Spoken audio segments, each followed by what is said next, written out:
gauche, à gauche. Ici. Mais j'ai dit, la prochaine à droite. C'est ici. La prochaine à gauche, c'est pas à droite. Putain. Mais tu es juste à côté de moi. Tourne à droite. Commande esse bordel, chef de groupe. C'est trop long là, ce cadence en avant là. Sortez ce trou là. Allez-y, allez-y. Ouais, viens, vas-y. Attends, tu peux me pousser un peu? En avant, sortez ce trou là, comment? Dépêche-toi avec cette grenade. Vas-y. Attends, le dos. Pour Vlad, l'épreuve de commandement s'est bien déroulée. C'est bon. Ça y est, le prochain. Et le prochain, appuie. Qui va te protéger là? Sans aucun répit, il va enchaîner les obstacles pendant des heures. En le poussant à bout, les instructeurs veulent tester sa résistance au stress et à la fatigue. Fais une traction un peu en arrière, putain. Donc là, il s'est mal équipé là. Il est complètement emmêlé avec son fusil. Je descends. Allez, président! Non, lâche pas, président! Voilà, t'es coincé! Putain, il a bloqué le mousqueton de sécurité aussi. Deuxième merde! Ah, sauve-lui la vie! Sauve ton camarade! Allez, fais les ha, bouge, fais les ha. Allez, voilà, comme ça. Allez. Sur cet obstacle destiné à tester la peur du vide chez les soldats, Vlad commence à lâcher prise. Les bras, ça va? Est-ce que tu te sens... Ah, non, mais qu'est-ce que tu fais? Il y a de la lave en bas, faut pas que tes pieds touchent le sol. Non, touche pas. Qu'est-ce qui se passe? Sensation d'échec?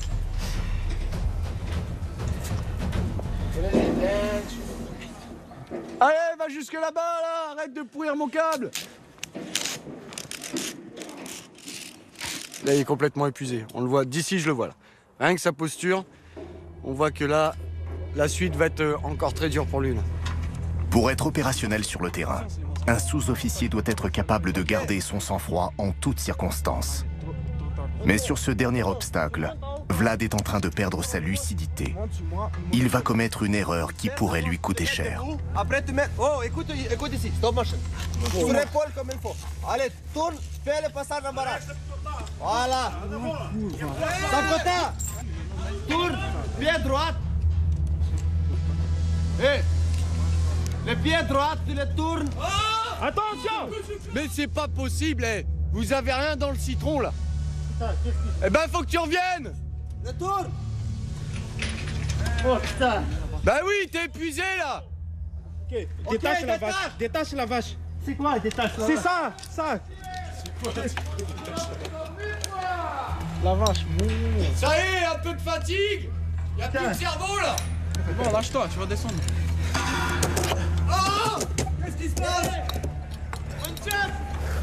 Essaie de monter une jambe contre la corde et enfonce la corde comme ça. Je vais pas arriver pour voir. Je te dis. Tu comprends pas, Brad. Il n'a plus de bras. J'ai plus de bras pour monter, mais pour donner un claque, j'ai toujours la force pour. Voilà. C'était mon but. Comme ça, ils arrivent au bout de leurs limites individuelles et collectives. Et là, tout de suite, on a vu. Ça y est, les esprits s'échauffent. J'ai plus de force dans les bras, mais assez pour te mettre une claque. Donc là, comme ça, là, ils vont vraiment apprendre à se connaître et individuellement et collectivement. Vous avez une petite et une longue. Sur cette épreuve, Vlad s'est blessé à la main. Une entorse du pouce qui réactive un très mauvais souvenir. L'année dernière déjà, il s'était fracturé le poignet et avait dû abandonner le stage Képinoire. La menace d'un forfait médical plane à nouveau sur lui. Pendant 2 ans, j'ai attendu ce stage. Je me suis blessé déjà une fois. Même stage, au mois de mai. Il faut finir. Il faut aller au bout. Bon, peut-être ça va sonner un peu pathétique, mais je ne veux plus respecter moi-même. Voilà.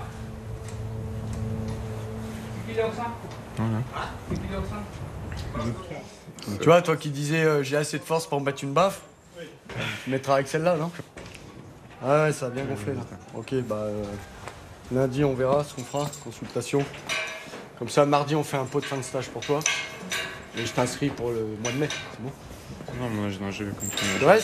Je veux pas aller en infirmerie. Ça, c'est facile. Déterminé à poursuivre coûte que coûte, Vlad n'ira pas consulter le staff médical. Il n'évoquera plus jamais cette blessure devant les instructeurs. Il n'y a pas de question d'échec pour moi. C'est bon, je continue, même si ça va faire mal. La nouvelle et dernière étape du stage képinoir se déroule à la ferme de Bertrandou, dans la région de Castelnaudary. Ce lieu particulier est connu de chaque légionnaire. Ils y sont tous passés pendant leur formation initiale de képi blanc.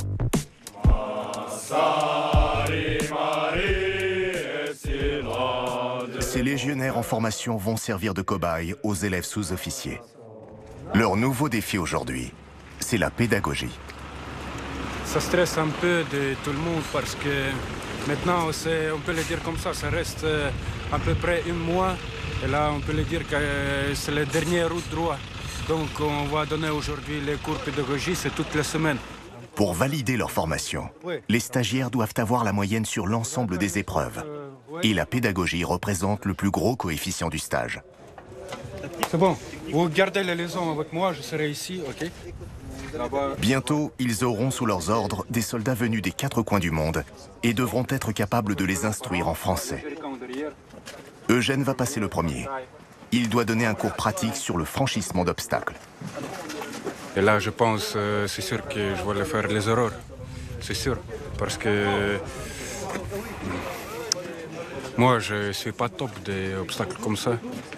On verra, je vais faire tout ce que je peux. L'homme est tendu. Il sait que sur ce parcours d'obstacles, il va jouer son stage.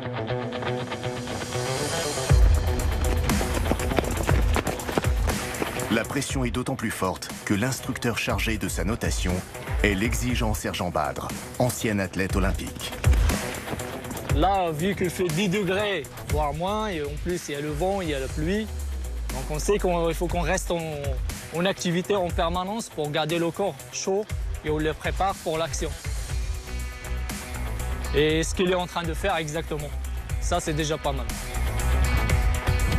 Donc, toujours, les yeux, ça doit être regarder vers l'obstacle.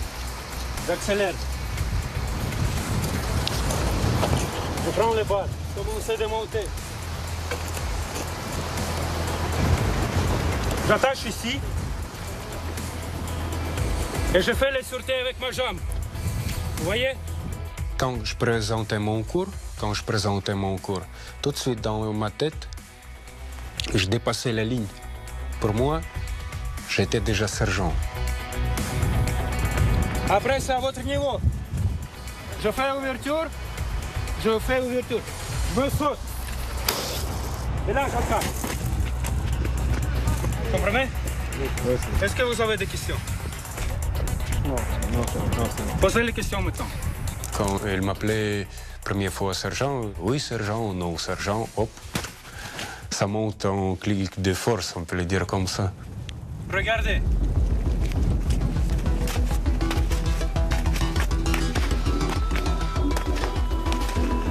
On travaille cette partie-là. Ok? Toi, tu fais comme ça. Et regardez les bras. Chaque fois qu'on leur donne des gens qui sont subordonnés, on voit que cette autorité commence à sortir. Avec le temps, il faut qu'elle la maîtrise et qu'il devienne plus en plus exemplaire. Et après, l'autorité, ça sort tout seul. Comme ça, il y aura le respect par le travail. C'est pas par le galant qui le porte. Finalement, sur cette épreuve, Eugène obtient la note honorable de 14 sur 20. Caro. Une revanche sur la vie pour cet ancien ingénieur en métallurgie, dont le destin avait basculé à cause de la guerre en Ukraine. Moi, j'étais ingénieur, j'ai commandé plus que 50 personnes. 54, environ les personnes qui étaient plus âgées de moi, 50 ans, 54, 40 ans. Et là, moi, j'aime bien ça. Après, à l'armée, oui, c'est autre façon de commander, mais moi, j'aime bien. Ça a été? Si tu finis un cours, t'as le sourire jusque-là et que tu vois que le message est passé, tu sais que c'est bon. Le message est passé. Le message est passé? Eugène semble avoir trouvé sa place à la Légion. Lui qui rêve d'une carrière militaire depuis l'enfance. Mon père, il était parti à Tchernobyl.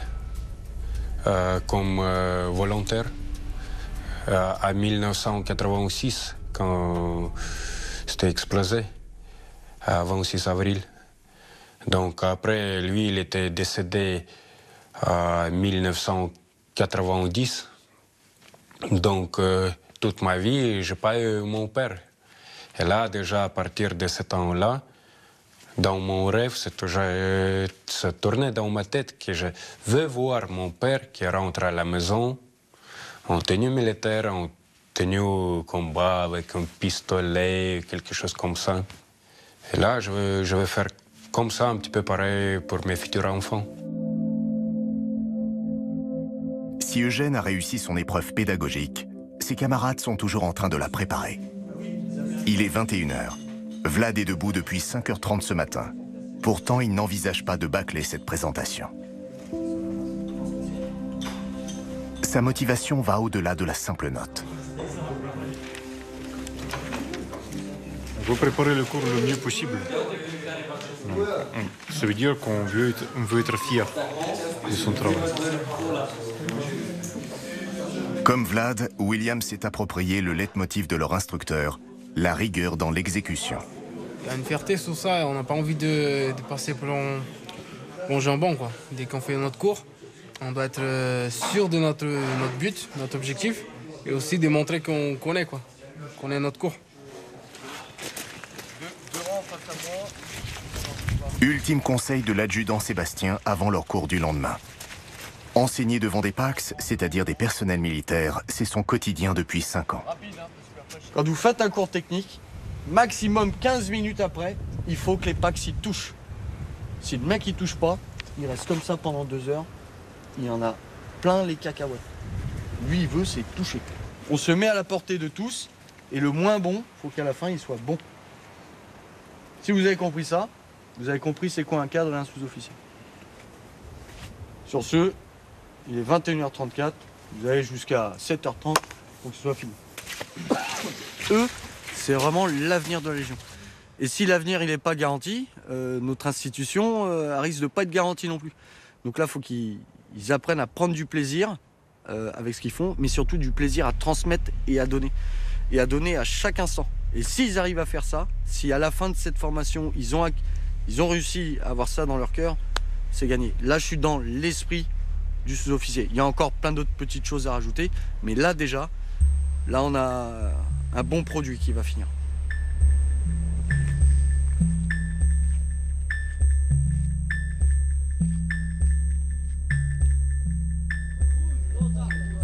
Il est 7h30. Les épreuves de pédagogie sont sur le point de commencer. Comme William, beaucoup ont travaillé leur cours jusque tard dans la nuit.